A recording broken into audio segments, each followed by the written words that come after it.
Hello everyone. In today's videos in Command versus DCS, we're going to be exploring reconnaissance. So on today's example, we have a Batumi International Airport down here, and this is again in Georgia. It's about almost 9 o'clock in the morning on a nice sunny day on June 10th of 2010. We've heard some activity was reported of a guerrilla nature somewhere in this particular region right here.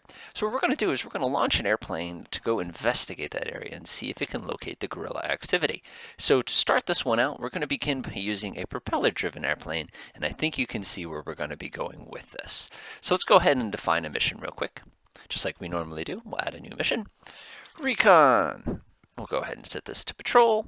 This is just going to be pretty much a good old-fashioned sort of tool around, see what you can kind of find sort of a patrol. Go ahead and assign my Cessna Skymaster. Unfortunately, we don't have a Yak-52, so this is going to have to be about as best as we can do it. I'm going to press OK. I'm not worried about that too much. We're definitely going to go ahead and disable that, and we're going to set this to this, and we're going to make sure we manually launch it.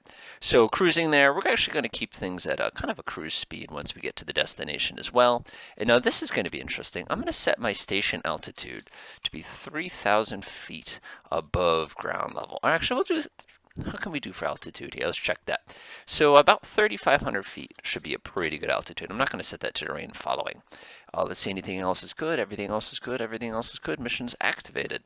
Going to go ahead over here. I'm going to manually launch this guy. Oh, yep, he's taxiing to take off. All right, let's begin and see what happens. Apparently we lost contact with another airbase. Doesn't surprise me. Let's see here. Again, we're going to include takeoff this time, just to make things a little bit more interesting. And have a little bit of fun. We're going to rename this guy too. Oh, look at that. We do have a Yak-52 now. The speed between the two aircraft is actually fairly similar, so it's going to be kind of neat to see how things sort of play out.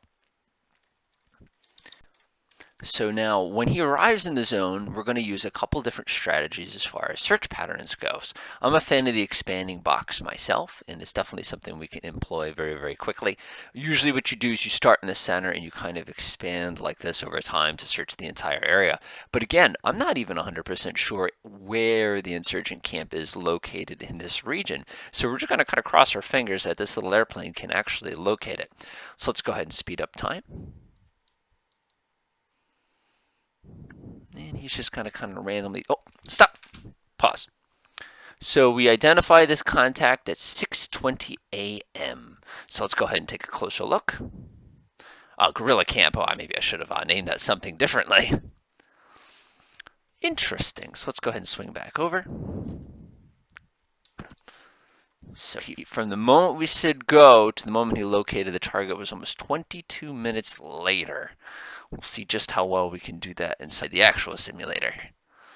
Alright, is he able to identify all its components though? Actually, he did a really good job of that. So he'd identified them at a 2 nautical mile distance. So that's actually pretty good. So now let's go ahead over to DCS and see if we can be as successful as this guy can. Alright, here we are in DCS, ready to try the same scenario out. I've gone ahead and pulled out the track IR because I want to be able to actually be able to see things and look a little bit more smoothly. I do this in VR, but it's going to be even harder to spot things. So anyway, let's go ahead and get everything rolling. First things first, check our parking brake, looks good. I always like to kind of start on the side and sort of work my way across. I'm going to go ahead and open up the air system. Good. Swing on over to the throttle. We're going to put the throttle about a third of the way up. We're going to increase the RPM to full. We're going to turn on the fuel. Make sure that this is off. We're going to make sure this is covered. Good, good, good. Coming over to the middle, that's already caged. I'm worried about that. Coming over on this side, we're going to go ahead and open up our 2 radiator systems. We'll talk about those in a little later. We have the carburetor heat in the off position, which is good. We don't need to play with that handle just yet. All right, let's go ahead and call them up and see if we have permission to go ahead and get this thing started. So go ahead and get them on the phone real fast. I believe the frequency is 131. It's taking a lot longer than it does in DCS, I'll tell you that. Air traffic control, would it be so kind as to let me start my plane? Dodge 6-1, request startup. Dodge 6-1, Batumi, clear Hey, startup. that's good. Alright, let's go ahead and shut that back off. We're going to turn on engine instruments, very, very important. I'm going to flip on the rest of our engine instruments real quickly, but generator as well as our igniters. We're going to go start by priming, so I'm going to go to this. First thing we want to do is we want to prime the cylinders. Give it a quick little 5 shots here. And we're going to go ahead and prime the main fuel line. You can see we got pressure as soon as we did that. 3, 4, 5. Go ahead and lock the primer out, and we're ready to start. So I'm going to go ahead and open up the starting cover. Starting super easy. You just hit the starter, and as soon as it catches, you turn on the ignition. And that's it. I'm going to go ahead and stabilize that real quickly at about 50%. I'm going to go ahead and close the hatch. Ooh, that always makes me a little nervous. Go ahead and reduce that RPM just a teeny tiny bit. Do we have oil pressure? Yes. Do we have some temperature? Yeah, everything's coming in. Go ahead and close everybody real quickly so we can let that start to warm up. Coming over on this side, now we can go ahead and activate our circuit breakers for the rest of our systems. Compass takes a little bit of a second to kind of get all warmed up, so I'm not going to quickly run over that. We'll go ahead and turn on our stall alarm system as well. And we are nice and started. So if you remember in command, we were already airborne at this point, and it's already 2 minutes into things. So, yeah. I guess what I'll do is I'll go ahead and set the stopwatch, just so we can kind of keep track of that a little later on. Alright, we are good to go. I'll go ahead and release the gyro. And we'll press and hold, and hopefully everything gets warmed up. I don't want to call for taxi just yet, because I kind of want to wait until everything gets a little bit warmer. At least get our cylinders into the green. Oil temperature, of course, can be quite a pain in the butt, so I'll kind of hang on to that as well. We're not going to be using the ADF or anything fancy like that today, so I'm going to kind of leave that alone. It's on comp mode. Press that button and enable it, but it's not going to really do us any good right now. Alright, just let it kind of warm up just a little bit more. Might as well go ahead and set our field elevation while we're at it, our QFE. Do it in the Russian style, where we just have 0, means 0. Perfect. Alright, that's it. Now we just sit here and wait to warm up, and then we can ask for permission to taxi, and then we can be on our way. Of course, if this were a nice hot summer day, we'd probably have the hatch open, but that's going to make things kind of loud, so I'm not going to do that just yet. And now we wait. Just make sure the gear is in the down position. Ah, there we go. Taxi, please. Dodge 6-1. Request taxi to runway.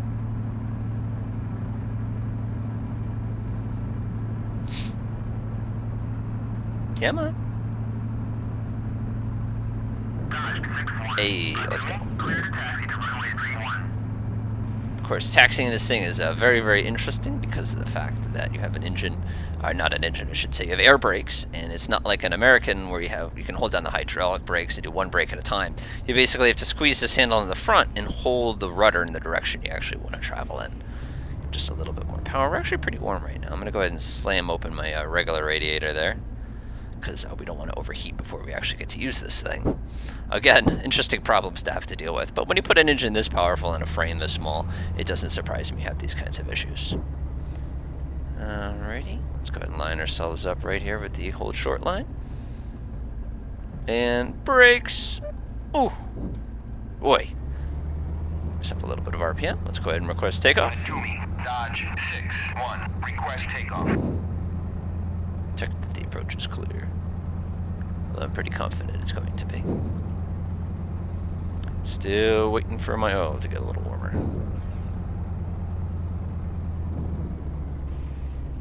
Come on. Also set parking brake. And I'm going to go ahead and close my main radiator also. We really need to get that oil up a little bit warmer. Right now it's just too cold. Is there a reason why you're not giving me clearance? I don't see anybody coming in. We're just going to kind of edge and see what happens here.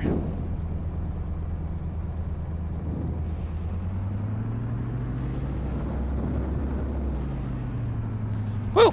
These brakes are fun to play with. Especially since I don't have like a variable control as far as the brake strength goes. Any second now you're going to clear me to take off, right? Right. Again, we're already extremely late at this particular point. I don't see anybody, so I'm just going to assume it's safe, which is very, very dangerous, as you know. Still waiting for my oil temperature to get up a little bit warmer. I could probably rev the thing really quickly to like 75% and get it going in a hurry. But, hey! Interesting. I wonder if it's because there's somebody... Oh, there we go. QFE is 29 or 89. We can't set that because that's the Russian version. Alright, ready for takeoff. Let's get everything prepared. So we're going to go ahead and open up our cowl flaps. Give us a little bit more gas here. It's difficult when you have the button on the front. Go ahead and open up the oil radiator about 50%. And let's do it.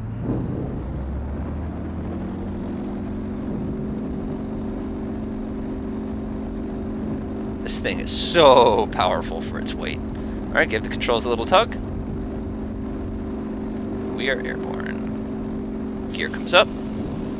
Didn't use any flaps for that takeoff, so I'm not going to worry about it too much. Now we really got to monitor temperatures. You can see I'm already very, very hot in the cylinder head temperature, so we're going to have to reduce power pretty much right away.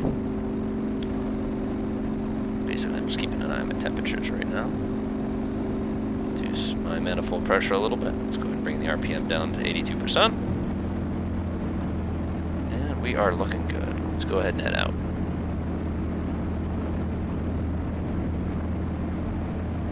Now, we're supposed to be looking for some kind of rebel encampment of some kind. 50-50 shot we're actually going to even be able to find it once we get there. Remember, we're looking for an altitude of about 1,000 meters, so it's going to be a bit of a climb out today. Alright, temperature's starting to get a lot more reasonable, finally. Probably helps that I'm climbing. Normally when you climb with this, you keep it right around 200 kilometers an hour. I'm definitely going a little bit fast for this, just to try to keep my temperatures down, because again, it is a pretty warm summer day, so... Climb a little bit steeper. Goodbye, Mr. Airport. Yak-52, clear the runway. Alright, we can go ahead and slap this to the neutral position. We don't need it anymore. Flaps are already up. Everything else is in pretty good shape. Go ahead and take a look at this beautiful... You can see a nice little sailboat down there. Alright, we are on our way. So we're going to get up to about 1,000 meters, and we're going to set up our cruise, and then we're going to see if we can locate those targets. Fortunately for us, I have a fairly good idea of where we're going today. It's a bit of a toss-up whether or not I can actually find anything. Total flight, by the way, so far, we're looking at about 5-6 minutes since we actually got this thing started. So it's, again, kind of interesting how these things play out. And it'll also be very interesting to see how much fuel we use for this particular mission as compared to the Cessna 337 that we saw in command.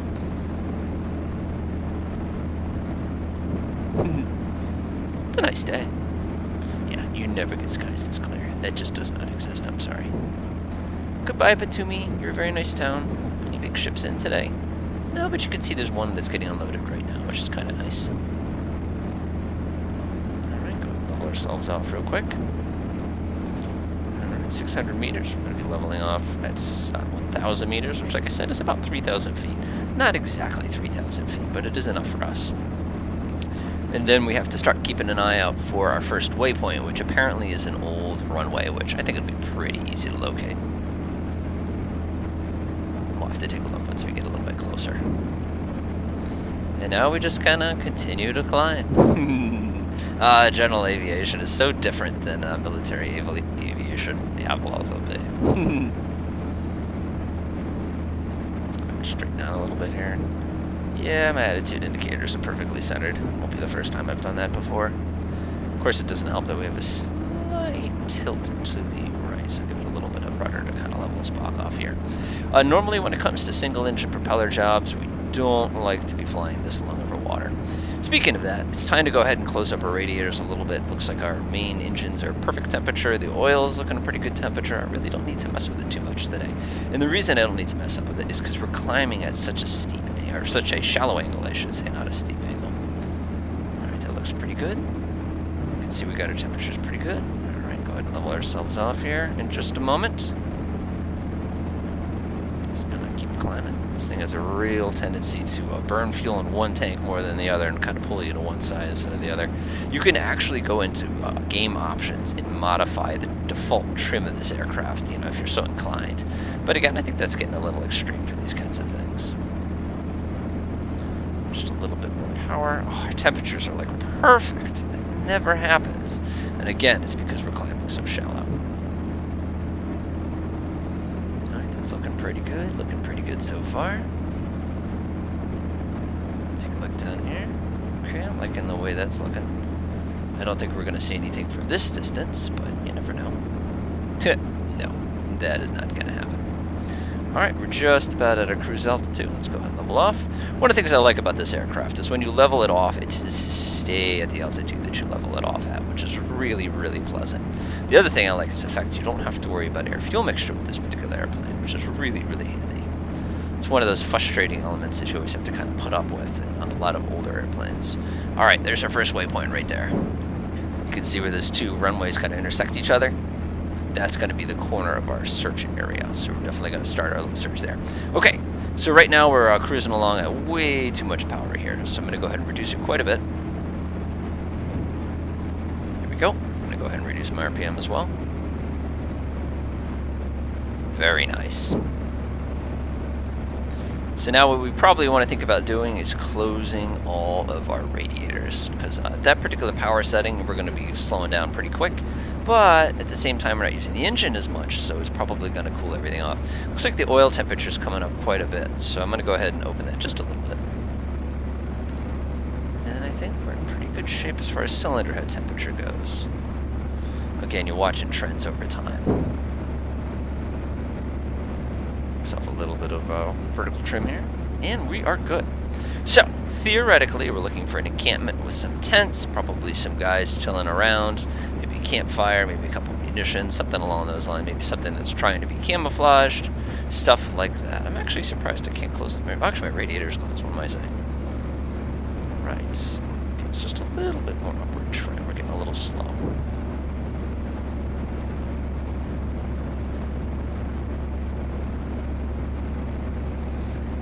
We are almost to our first waypoint, which is basically going to be the corner of the reconnaissance zone. Now, there's a chance that I'll just never actually find what I'm looking for, which can happen. So unfortunately, you'll have to put up with that if it does. But at the very least, we get to get a nice little summer flight in the Yak-52, so I can't complain too much. All right, cylinder head temperature is getting a little warmer than I want it to be, so I'm going to go ahead and crack that just a little bit further open. Oil temperature is perfect, so I'm not going to mess with that at all. Level us off here. And just a little bit higher. There we go. I was reading yesterday that apparently there's a B model of this aircraft that is actually used for coin operations. So it would be very, very interesting to try to employ this as a bomber or a rocket launcher. It would, like I said, it definitely be interesting. Got about 50 liters on both sides. Alright, that's our first waypoint right there, which is that runway. I'm actually going to slightly oblique to it because I want to make sure that I can see it as I cross it. And that is basically our search zone. I'm looking right at it right now. I have no idea how to divide this up. I can tell you one thing though, I feel like I'm too high to actually see anything. I'll call that a hunch. Of course, if we had labels on, it wouldn't matter. Alright, I'm going to do myself a favor real quickly. As soon as we enter the search zone, we'll go ahead and hit our little stopwatch there so we can make sure that we have a general idea of how long it took us to find what we're looking for. Checking engine temperatures when we're, oh, they're perfect. So I'm not even going to mess with it.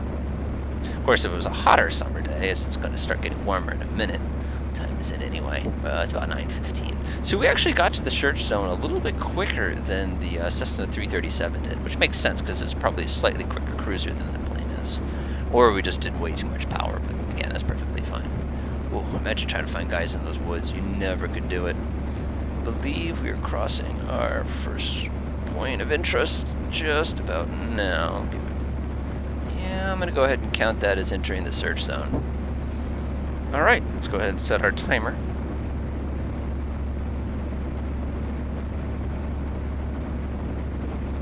Usually that turns red when you do this timer, so I guess we'll use our main timer then.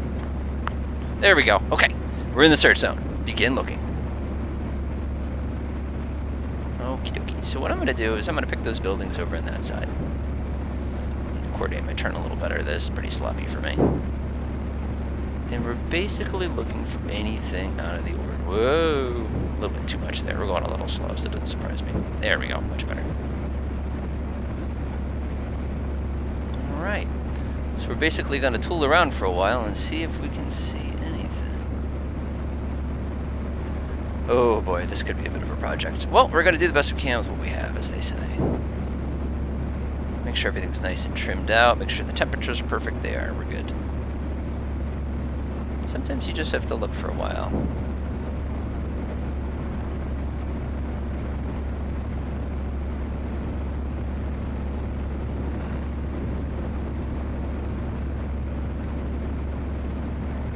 I really wish this thing had rudder trim.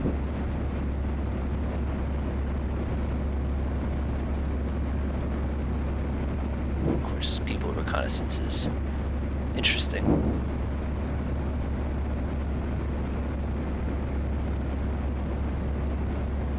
Those are tree shadows. Bummer.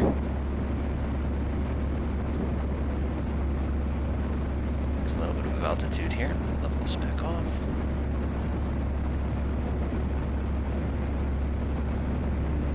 There's one of the major airports. We've met him before. Just like to check roads. I always like to check everything. Again, these guys are randomly placed, so who knows where they actually ended up.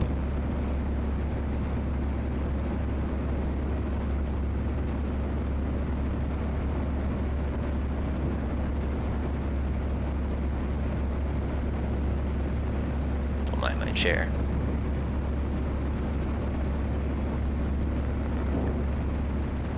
This is definitely tricky. I don't know if this will help.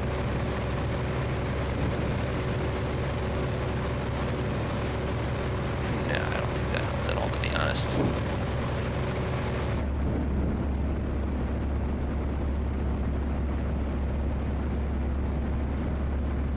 Pretty large wooded area here.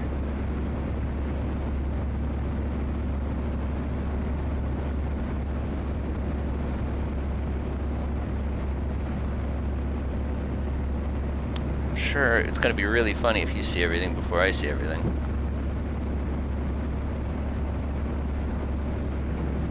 No, those are shadows. Yeah, you're just trying to look for that one little speck of something that just doesn't look right. The edge of our search zone is going to be those buildings up there, and then we'll go ahead and swing around kind of the other way. Bring your nose up a little bit. That's good. Temperature check. Good. We'd actually probably afford to close the radiators just a teeny tiny bit to improve our aerodynamics. What that is. Nope. It's one of those things you'd know it if you saw it. No shadows again. A couple buildings. Of course, if we had the ATN, we could just go ahead and flip on the FLIR and away we go kind of a thing. But we don't have that advantage. We just have good weather, which, you know, that's not a bad thing. Of course, if they were moving, they'd be easier to see. I hope they're not in those woods somewhere, because honestly, I'm never ever going to see them if they're in those woods. We can try. Okay, we're going to kind of continue our little flight here. Got plenty of fuel and plenty of time, so...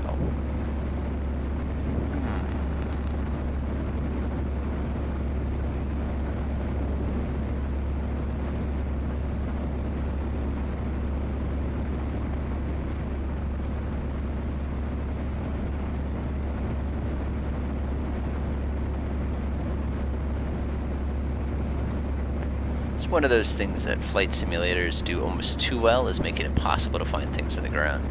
Keep in mind, in the real world, people tend to use camouflage, they tend to hide in the woods and things like that. So our efforts, while they might be partially in vain, are actually fairly realistic given this challenge.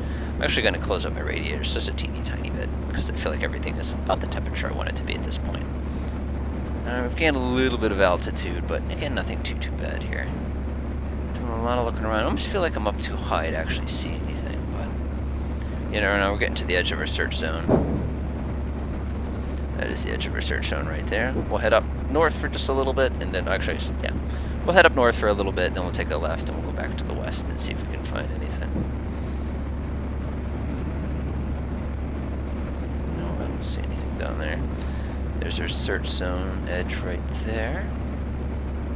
Boy, this is going to be a challenge. Had some binoculars, is probably a little easier.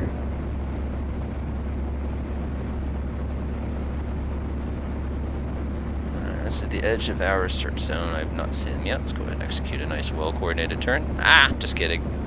Take a nice little coordinated turn.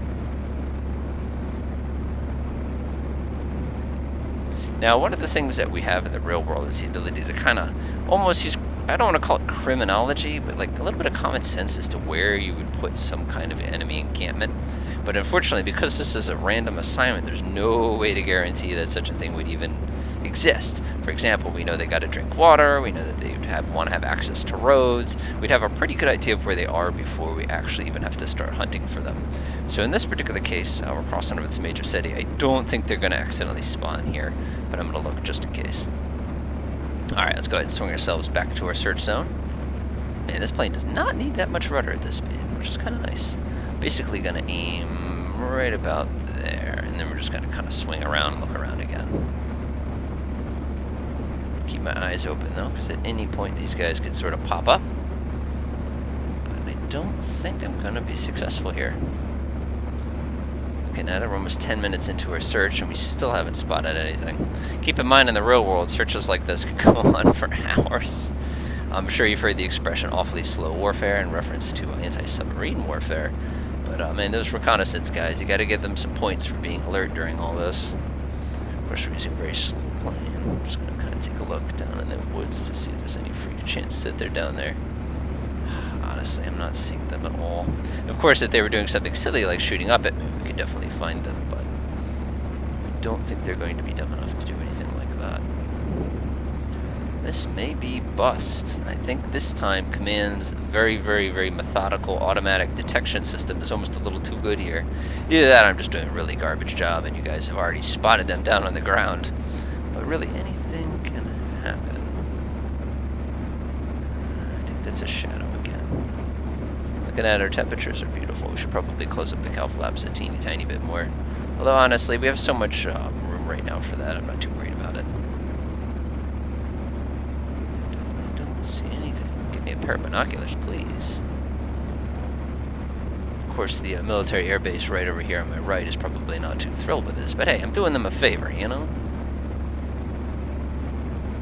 Just need one little speck of something that doesn't quite look right. Just a teeny, teeny, tiny bit. Glad the wind isn't too strong today. No, that's not it.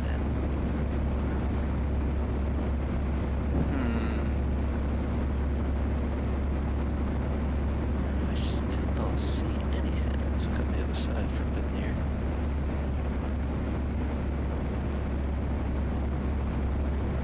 Checking each one of those fields. Keep an eye out for things like clearings. Those are always kind of popular spots for bad guys. Actually, no, it isn't. They'd be hiding in the woods. But if they need something that needs to see the sky, it might accidentally be out in the clearing.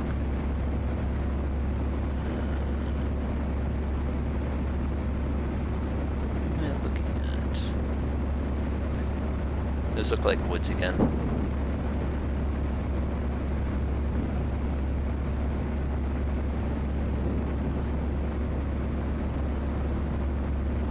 Sorry about that. Radio message. Wait.